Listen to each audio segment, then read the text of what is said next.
Hiber-Nation 125.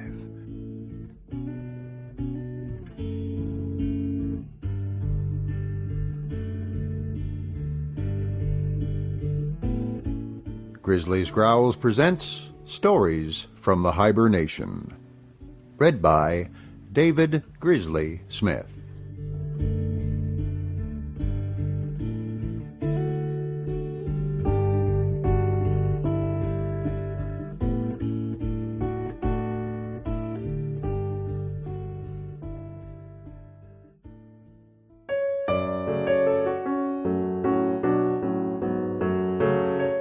John Stuart Mill, On Liberty. Read by David Grizzly Smith.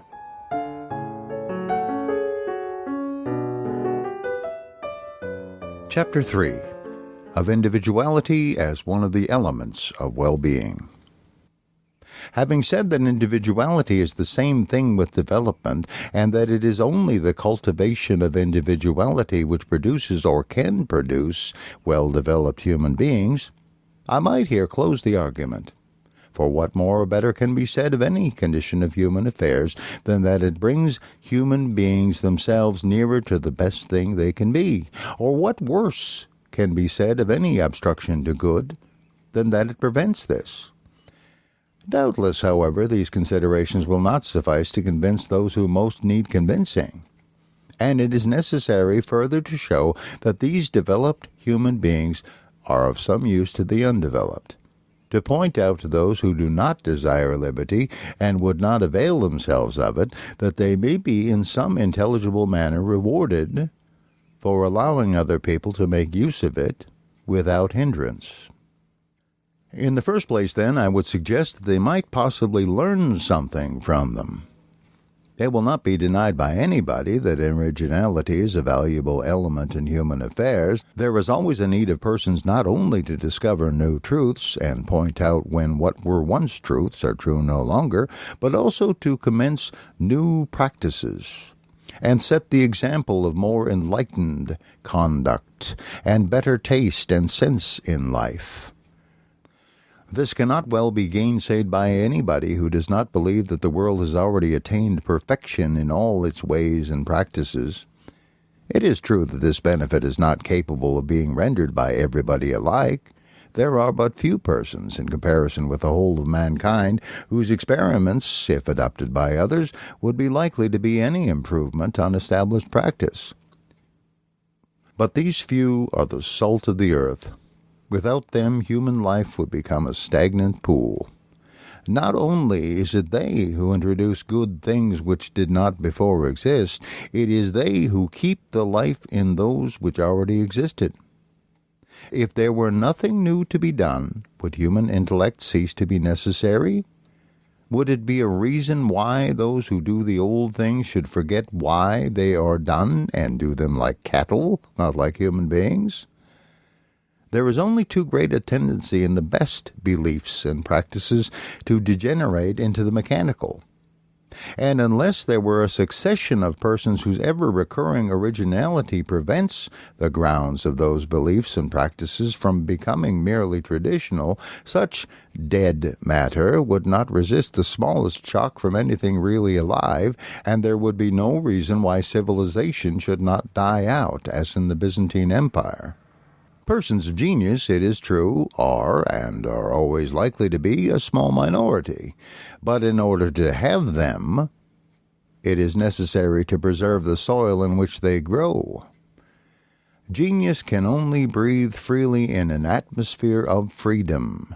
Persons of genius are ex termini more individual than any other person, less capable, consequently, of fitting themselves without hurtful compression into any of the small number of molds which society provides in order to save its members the trouble of forming their own character. If from timidity they consent to be formed into one of these molds, and to let all that part of themselves which cannot expand under the pressure remain unexpanded, society will be little the better for their genius. If they are of a strong character and break their fetters, they become a mark for the society which has not succeeded in reducing them to commonplace, to point at with solemn warning as wild, erratic, and the like. Much as if one could complain of the Niagara River not flowing smoothly between its banks like a Dutch canal. I insist thus emphatically on the importance of genius and the necessity of allowing it to unfold itself freely both in thought and in practice, being well aware that no one will deny the position in theory, but knowing also that almost everyone in reality is totally indifferent to it. People think genius a fine thing if it enables a man to write an exciting poem or paint a picture, but in its true sense, that of originality in thought and action, though no one says that it is not a thing to be admired, nearly all at heart think that they can do very well without it. Unhappily, this is too natural to be wondered at. Originality is the one thing which unoriginal minds cannot feel the use of. They cannot see what it is to do for them. How should they? If they could see what it would do for them, it would not be originality. The first service which originality has to render them is that of opening their eyes, which, being once fully done, they would have a chance of being themselves original. Meanwhile, recollecting that nothing was ever yet done which someone was not the first to do, and that all good things which exist are the fruits of originality, let them be modest enough to believe that there is something still left for it to accomplish, and assure themselves that they are more in need of originality the less they are conscious of the want. In sober truth, whatever homage may be professed or even paid to real or supposed mental superiority, the general tendency of things throughout the world is to render mediocrity the ascendant power among mankind. In ancient history, in the Middle Ages, and in a diminishing degree through the long transition from feudality to the present time, the individual was a power in himself. If he had either great talents or a high social position, he was a considerable power. At present, individuals are lost in the crowd. In politics, it is almost a triviality to say that public opinion now rules the world. The only power deserving the name is that of the masses and of governments, while they make themselves the organ of the tendencies and instincts of the masses. This is as true in the moral and social relations of private life as in public transactions. Those whose opinions go by the name of public opinion are not always the same sort of public. In America, they are the whole white population. In England, chiefly the middle class. But they are always a mass, that is to say, collective mediocrity. And what is a still greater novelty, the mass do not now take their opinions from dignitaries in church or state, from ostensible leaders, or from books. Their thinking is done for them by men much like themselves, addressing them or speaking in their name on the spur of the moment through the newspapers. I am not complaining of all this. I do not assert that anything better is compatible, as a general rule, with the present low state of the human mind. But that does not hinder the government of mediocrity from being mediocre government. No government by a democracy or numerous aristocracy, either in its political acts or in the opinions, qualities, and tone of mind which it fosters, ever did or could rise above mediocrity, except in so far as the sovereign many have let themselves be guided, which in their best times they always have done, by the counsels and influence of a more highly gifted or instructed one or few. The initiation of all wise and noble things comes and must come from individuals, generally at first from some one individual. The honor and glory of the average man is that he is capable of following that initiative, that he can respond internally to wise and noble things, and be led to them with his eyes open. I am not countenancing the sort of hero worship which applauds the strong man of genius for forcibly seizing on the government of the world and making it do his bidding in spite of itself. All he can claim is freedom to point out the way.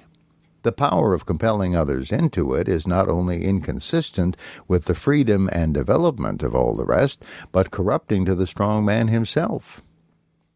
It does seem, however, that when the opinions of masses of merely average men are everywhere becoming the dominant power, the counterpoise and corrective to that tendency would be the more and more pronounced individuality of those who stand in the higher eminences of thought.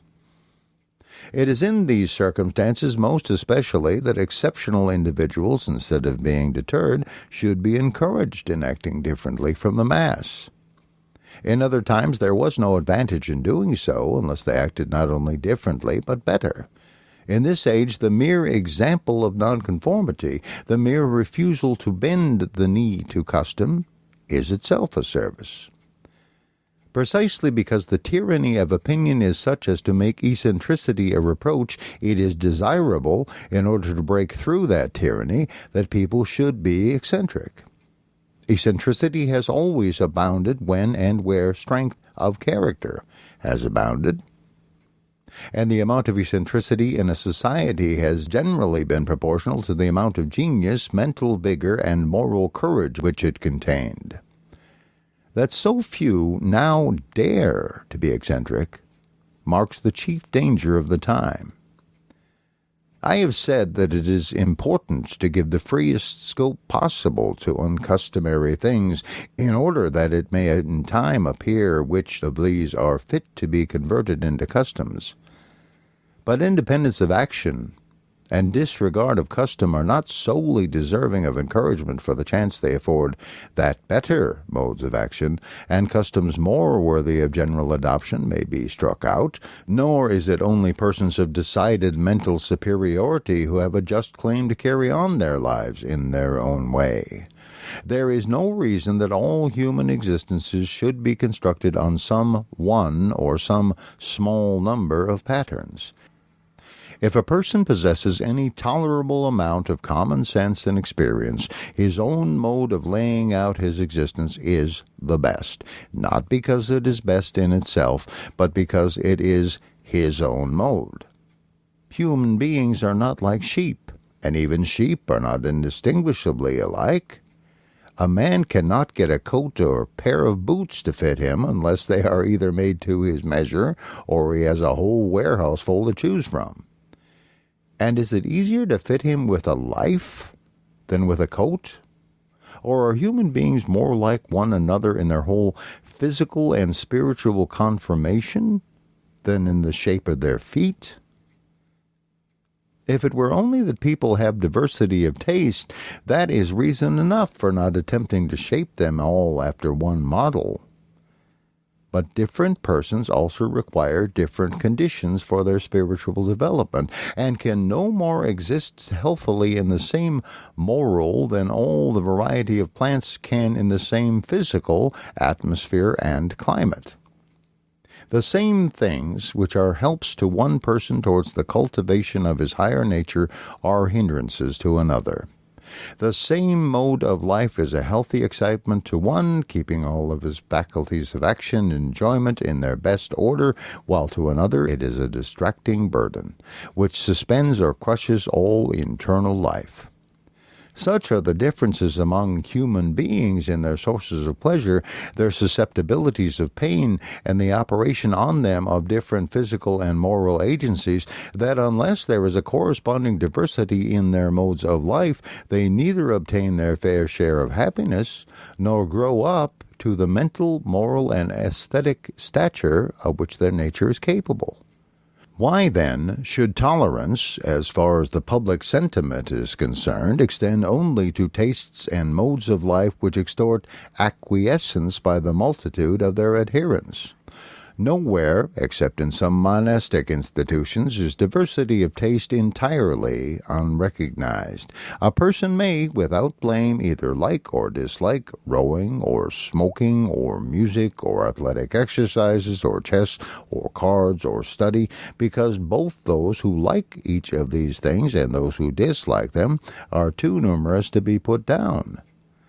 But the man, and still more the woman, who can be accused either of doing what nobody does or of not doing what everybody does, is the subject of as much deprecatory remark as if he or she had committed some grave moral delinquency.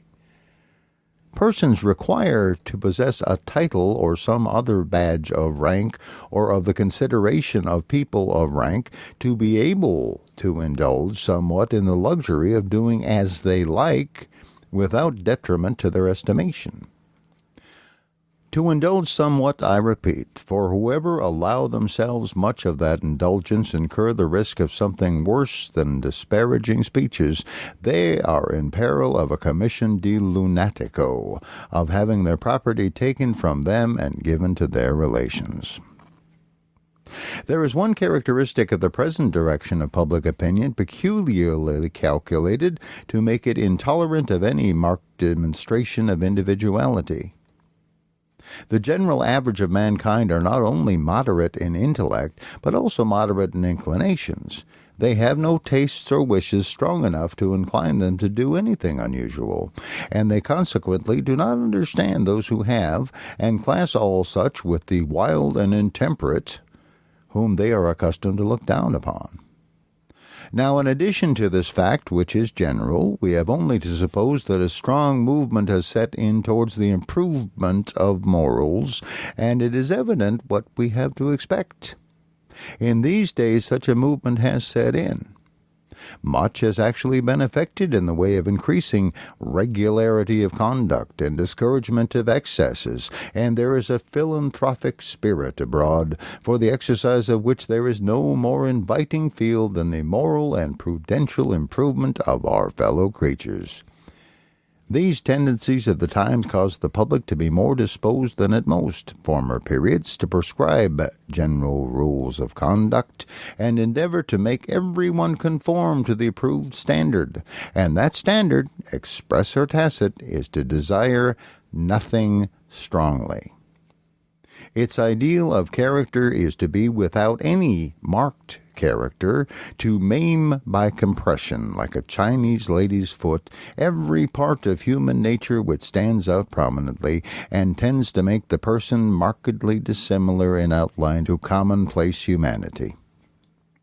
As is usually the case with ideals which exclude one half of what is desirable, the present standard of approbation produces only an inferior imitation of the other half.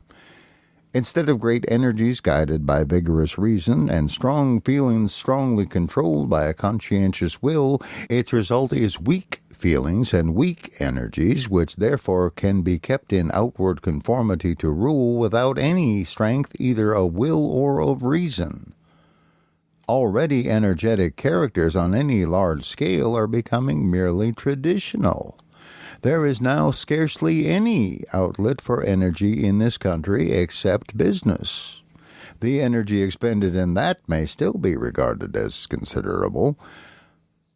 What little is left from that employment is expended on some hobby, which may be a useful, even a philanthropic hobby, but is always some one thing, generally a thing of small dimensions.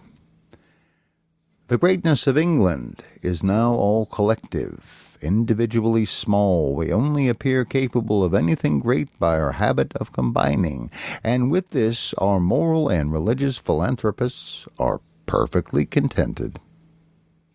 But it was men of another stamp than this that made England what it has been, and men of another stamp will be needed to prevent its decline. The despotism of custom is everywhere the standing hindrance to human advancement, being an unceasing antagonism to that disposition to aim at something better than customary, which is called, according to circumstances, the spirit of liberty, or that of progress or improvement. The spirit of improvement is not always the spirit of liberty, for it may aim at forcing improvements on unwilling people. And the spirit of liberty, insofar as it resists such attempts, may ally itself locally and temporarily with the opponents of improvement. But the only unfailing and permanent source of improvement is liberty, since by it there are as many possible independent centers of improvement as there are individuals. The progressive principle, however, in either shape, whether as the love of liberty or of improvement, is antagonistic to the sway of custom, involving at least emancipation from that yoke, and the contest between the two constitutes the chief interest of the history of mankind. The greater part of the world has, properly speaking, no history, because the despotism of custom is complete. This is the case over the whole East. Custom is there in all things, the final appeal. Justice and right mean conformity to custom. The argument of custom no one, unless some tyrant intoxicated with power, thinks of resisting. And we see the results. Those nations must once have had originality. They did not start out of the ground populous, lettered, and versed in many of the arts of life. They made themselves all this and were then the greatest and most powerful nations in the world. What are they now?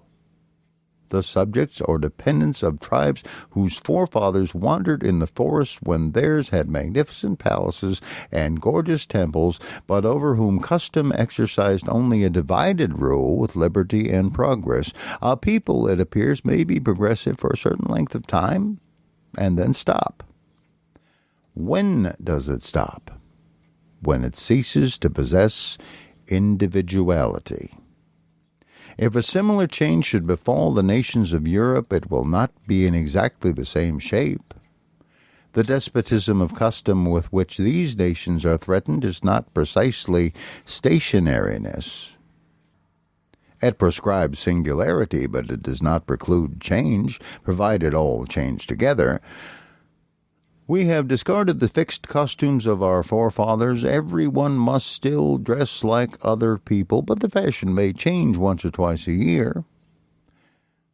We thus take care that when there is change, it shall be for change's sake, and not from any idea of beauty or convenience.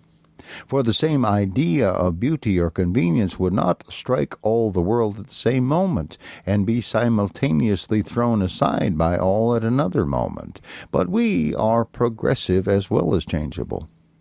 We continually make new inventions in mechanical things, and keep them until they are again superseded by better. We are eager for improvement in politics, in education, even in morals, though in this last our idea of improvement chiefly consists in persuading or forcing other people to be as good as ourselves. It is not progress we object to. On the contrary, we flatter ourselves that we are the most progressive people who ever lived. It is individuality that we war against. We should think we had done wonders if we made ourselves all alike, forgetting that the unlikeness of one person to another is generally the first thing which draws the attention of either to the imperfection of his own type and the superiority of another, or the possibility, by combining the advantages of both, of producing something better than either.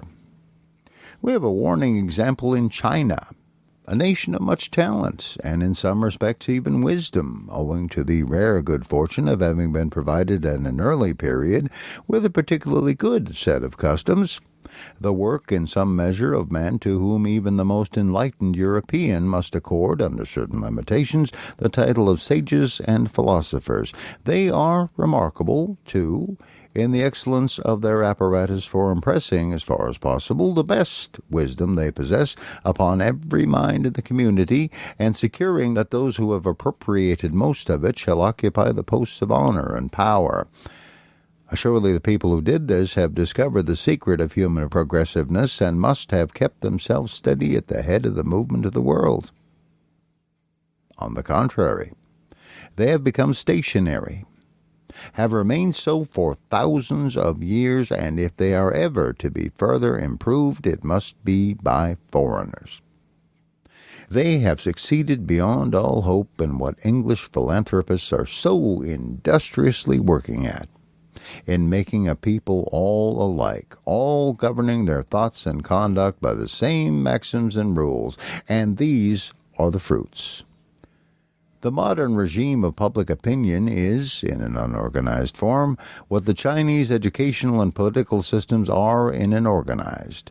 And unless individuality shall be able to successfully assert itself against this yoke, Europe, notwithstanding its noble antecedents and its professed Christianity, will tend to become another China. What is it that has hitherto preserved Europe from this lot? What has made the European family of nations an improving instead of a stationary portion of mankind? Not any superior excellence in them, which, when it exists as the effect, not as the cause, but their remarkable diversity of character and culture. Individuals, classes, nations have been extremely unlike one another.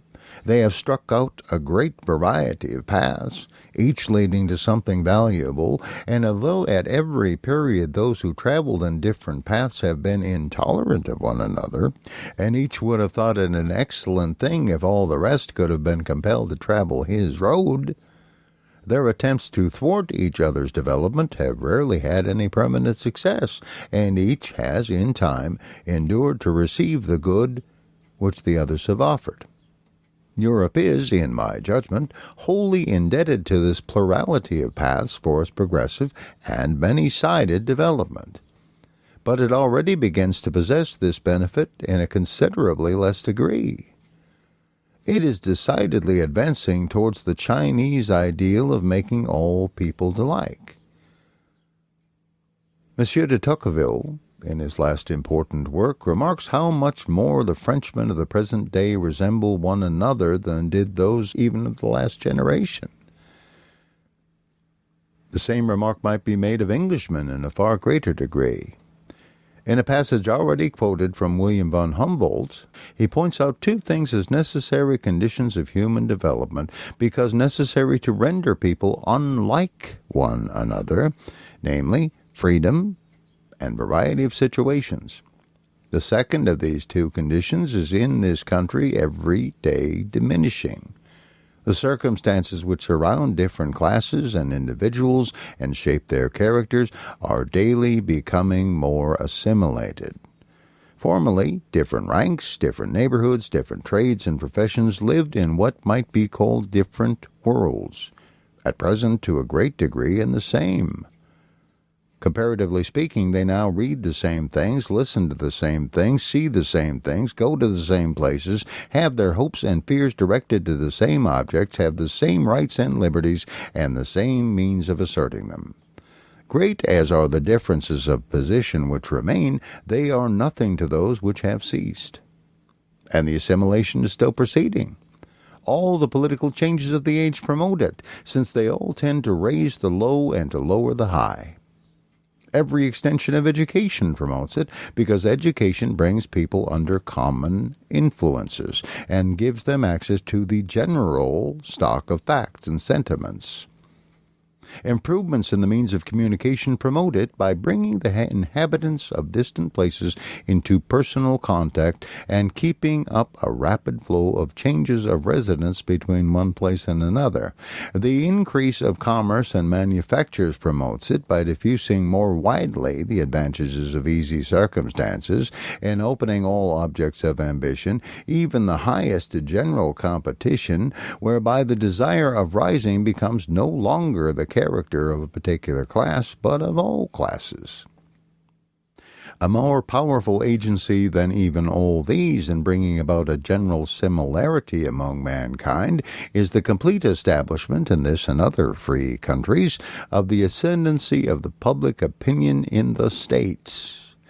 As the various social eminences which enabled persons entrenched on them to disregard the opinion of the multitude gradually became leveled, as the very idea of resisting the will of the public, when it is positively known that they have a will, disappears more and more from the minds of practical politicians, there ceases to be any social support for nonconformity. Any substantive power in society, which, itself opposed to the ascendancy of numbers, is interested in taking under its protection opinions and tendencies at variance with those of the public. A combination of all these causes forms so great a mass of influences hostile to individuality that it is not easy to see how it can stand its ground. It will do so with increasing difficulty, unless the intelligent part of the public can be made to feel its value, to see that it is good that there should be differences, even though not for the better, even though, as it may appear to them, some should be for the worse. If the claims of individuality are ever to be asserted, the time is now, while much is still wanting to complete the enforced assimilation. It is only in the early stages that any stand can be successfully made against the encroachment. The demand that all other people shall resemble ourselves grows by what it feeds on. If resistance waits till life is reduced nearly to one uniform type, all deviations from that type will come to be considered impious, immoral, even monstrous, and contrary to nature. Mankind speedily become unable to conceive diversity when they have been for some time unaccustomed to see it.